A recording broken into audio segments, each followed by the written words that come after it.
for our learning in the book of Tehilim, chapter 4. And Tehilim Psalms written by King David is an incredible combination of both text and information, as well as prayer, supplication, and a means for us to echo our feelings towards God or about what's going on around us to God. So Psalm 4, King David starts off with the word lamnatzeach, which is interesting because in Hebrew, the word lamnatzeach means a conductor, a musical conductor. A menatzeach is, the person who stands and does all the conducting of the music. So why is this psalm said in the language of lamnatzeach? Why is this psalm spoken as a term of someone who is speaking as a conductor? And the answer is because the Levites used to stand on the stairs to the temple, and they used to sing while the service in the temple was taking place. And so many of those psalms were composed by King David. And so this is one of the songs that King David composed, which was sung in originally the tabernacle, later in the temple. So it starts off chapter 4, Lamnatzeach bin ginot mizmor leDavid. It starts off saying this is a psalm that was said by King David, but was also sung by the conductor. Now we saw in the last chapter, King David was in duress because he was escaping his son Avshalom, who rebelled against him and actually staged a coup against him. And so King David had many enemies on multiple levels. He had his son staging a coup against him, trying to unseat him and even kill him. And he also had many internal domestic enemies. So there were people trying to unseat him. And so he's speaking now of those enemies, the enemies that are part of his people. They were part of the Jewish people, and yet they were trying to unseat him. And so these were his enemies on another level. And so he says, this is a psalm which the conductor would sing. And he starts off and says, Bekor'i aneni Elokei tzidki. When I cry out to you, God, please answer me. My righteous God, please answer me. Batzar hirchavtali, because in the past, you are the one who relieved me when things were tough. You were the one who, when I felt stuck, when I felt I was tied up, when I felt I was in a narrow place, then you are the one who answered me previously. So King David says, God, please listen to me and help me out in this situation. Choneni, and that's a very interesting word because he says, God, please grant my prayers. And the word choneni means both grant me, but it also means for free. When we're asking God for something, we're saying a key to our request is saying, God, you don't owe us anything. Rather, we ask you to help us out of the graciousness and goodness that is with you. So choneni ushmat tefilati, please God grant me my wish and hear my prayer. And he says, now he's sort of directly speaking to the domestic enemies, the ones who want to unseat King David. And he says, Bnei ish adma kvodi lichlima te'ehavun rik. He says, people, why are you constantly trying to turn my dignity into shame?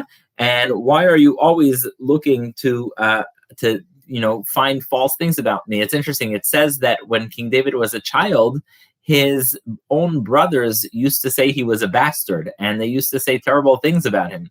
And so he knew what it felt like to be defamed. So he says, until when are you guys going to try and humiliate me? Tevakshu kazav sela, and seek to find false things about me. He's frustrated. King David feels pain because there's all these people ganging up on him. And he says, listen, you guys can continue all you want, but he says, Udeu ki hifla Hashem chasid lo. You should know that I am going to prove you wrong. When am I going to prove you wrong? When God is going to save me. And he says, you'll see that God designates me and helps me. Hashem yishma b'kori elav, and God will hear me when I call out to him. And then he says a very famous verse. He says, you guys, you know what the answer to this approach is? Do you know what you should be thinking when you're trying to oppress me? He says, Rigzu ve'al techtau. You should have fear of God. Fear God. Imru bilvavchem al mishkavchem vedomu sela. Remember, when you go to sleep at bedtime, remember that you are human, that you are subjects of God. So always remember that. Speak in recognize in your heart, and that may sort of silence you from the constant attacks that you are lodging at me, David. And then he says, if you actually choose this path of diverting from pursuing me and deciding not to oppress me, bring the sacrifices of righteous, and trust God. And then he says, still, so many people are pessimistic about how I will fare. Rabim omrim niyar enutov. Many say, who's going to shine his goodness on this guy, David?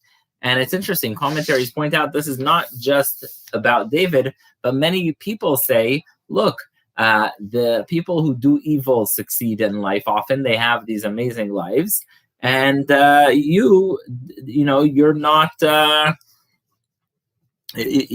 righteous are not doing great. So many people say, look, here, King David and the righteous are not doing great. And if we just behaved like the wicked people, we would be doing so much better.